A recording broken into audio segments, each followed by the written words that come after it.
this is an important, interesting area, and they're all at the forefront of it. So definitely worth talking to them. But I want Tim, to see, since you gave such a interesting rebuttal of the whole scene earlier, whether you agree that NFTs represent a new dawn of creating liquidity out of illiquidity. Possibly play with them. There's nothing wrong with innovation. Play with NFTs. Why not? See whether it works.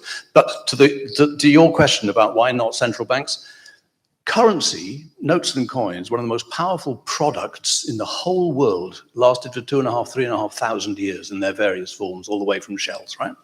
They're owned by central banks. Central banks are public sector employees that have never launched a product in their lives. That's why nothing's happening here.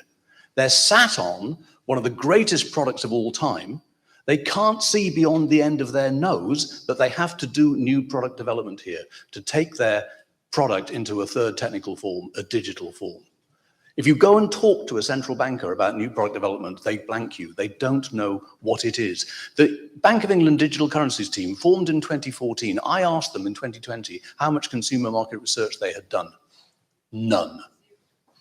None. They don't want consumers, Tim. That would be a terrible thing. And it's not just them. You go and talk to the Fed and the others as well, right? So the conundrum here is that central banks own a product they don't know how to manage their way forward from, and they need help. It's okay in private rooms for me to be rude about them. We need to help central banks get there so that they feel confident enough to do CBDCs, and then we'll have proper central bank, national-backed asset classes which we can then start trading with instantly. I have to wade to the People's Bank of China's defense. There are 300 million people using the digital one. Yeah. So actually, and watch for the Bank of Boston. The Bank of Boston design may be the one that brings the Fed through. And then if that happens, then everybody else will follow. Exactly. So with that, we'll wrap up. Thank you to my excellent panel.